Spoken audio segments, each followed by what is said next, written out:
Hello and welcome back to Operation Crypto. Today we will be taking a look at Omisego, some of the basic fundamentals of a project, some key statistics, and then have a look at some chart analysis, see what's happened in the past and what we could potentially expect in the future.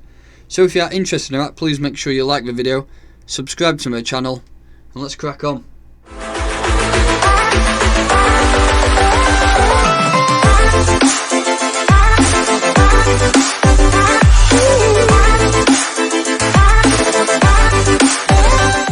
So let's begin.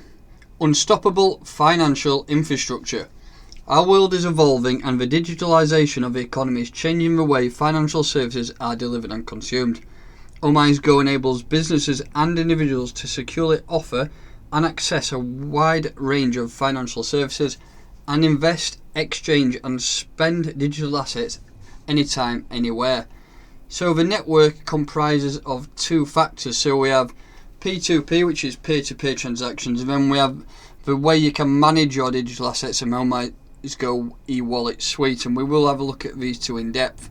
So we'll start off by looking at the instant peer-to-peer transactions. If we click on this link, we have the Omisego network section, so a global platform for open financial services that knows no boundaries.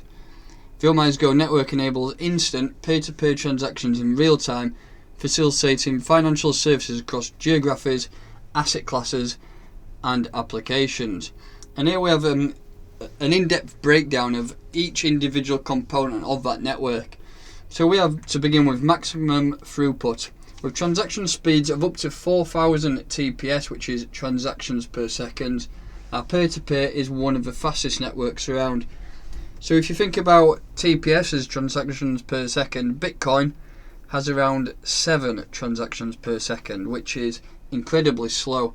If you want to send money somewhere and you're going to use Bitcoin, it can take hours. I remember when I first got into crypto and I bought some Bitcoin, I think it took about 14 hours to send a transaction. It was a bit insane, and the fees are substantially higher than most of the coins, really.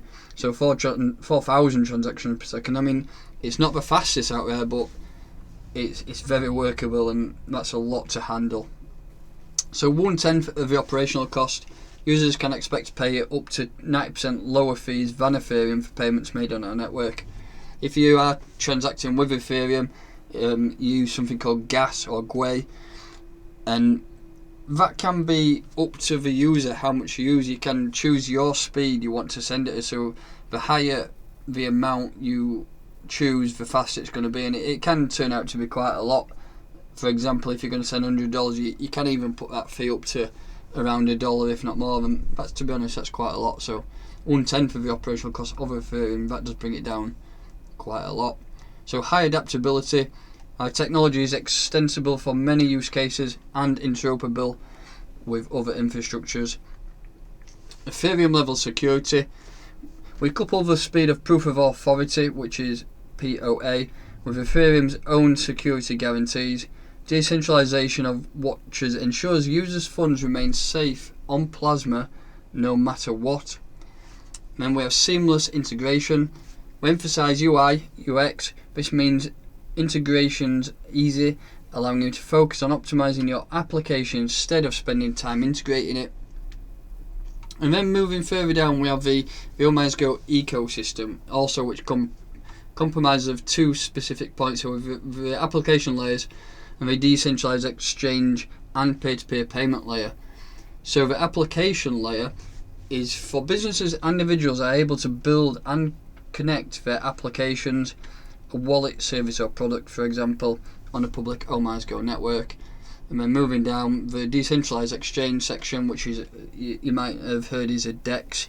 Once applications are connected to a Omisego network, businesses and individuals are able to securely interact and transact with one another in real time. And then moving over to the Omisego e-wallet suite, the door to a digitalized economy. The Omisego e-wallet suite is designed for businesses to easily integrate solutions and connect their customers to a digital marketplace. And again, here we have a breakdown of all the key points of a e-wallet and what it can allow you to do. So you can manage digital assets, manage loyalty points and fiat money, track your digital assets in one place. Customise experience, so you can add features to the wallet and services according to your needs. Transact stress-free, open 24/7 anywhere with an internet connection. That's the issue that we have nowadays.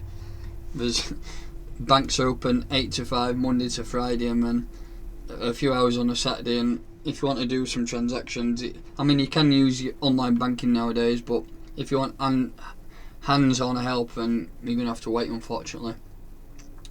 Make and receive payments instantly. Again, that's what we want. That's what cryptocurrency is here for. We want things doing, and we want it done pronto. We don't want to wait 5 working days for a payment to go through. So that's what we want. We want things doing in seconds nowadays. Over on CoinMarketCap here, we can see all the stats of Omisego. So Omisego, which is abbreviated OMG, currently ranked 38 out of all cryptocurrencies, with a market cap of just shy of $226 million. Today's price as we speak is $1.61. Not much movement there from recently over the last 24 hours, 1%.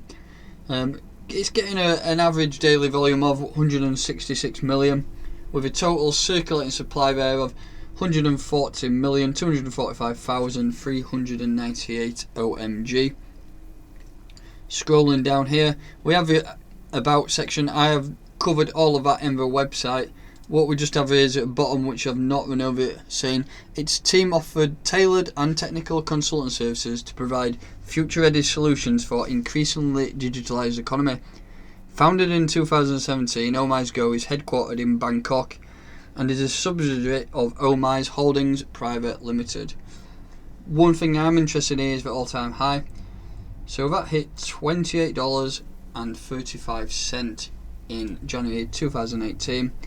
That date there was around the peak when most of the coins in the top 50, top 100 hit their all-time high. So November 2017 to around January, if not some of them finished up at the end of January, but that was that crazy bull run we had, and then ever since then, if you still look on the chart, was that around then? Yeah, ever since then, most charts have looked like this one. To be honest, has done quite well. It's got a bit more of a bit of an action compared to the rest. If you saw Bitcoin and XRP and Ethereum, it's just been and it's been pretty turd really. But this has, zooming out quite far here, this is over the last 4 years. It has seen quite a bit of price action, so that's quite intriguing.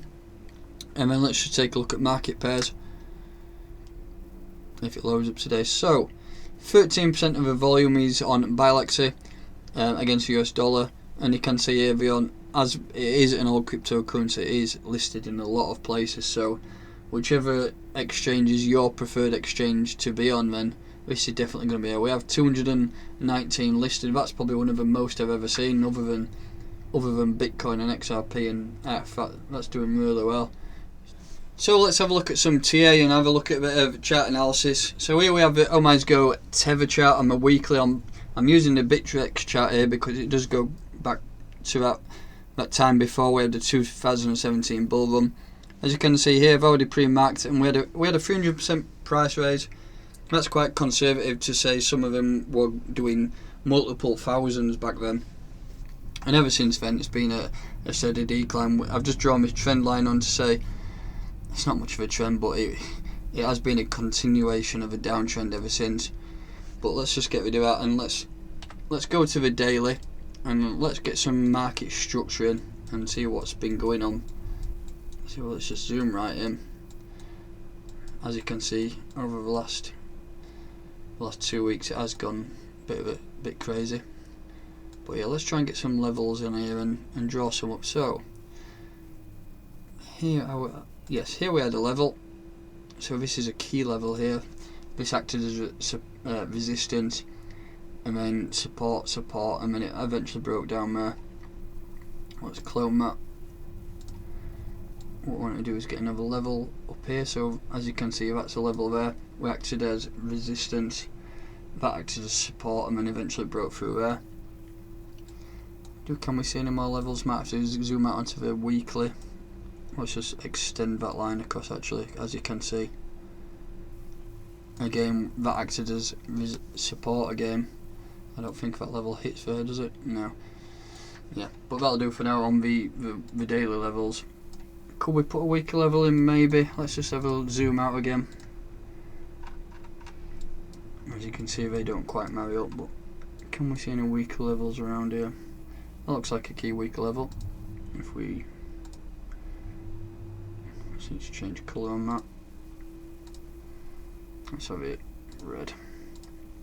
So there's a weekly level. We're currently sat on that now, and there could be potential ones a little bit further up. Can we see any more? Yep, there's a weekly level as well. As you can see, it hit that weekly level there, and it comes straight back down. So as we know, it can get back up there again. So yeah, we have a little bit of market structure in place there. It's not the most tidy, but never mind. We'll just extend that across here. But what I'm interested in now is looking at some potential areas we can buy back in.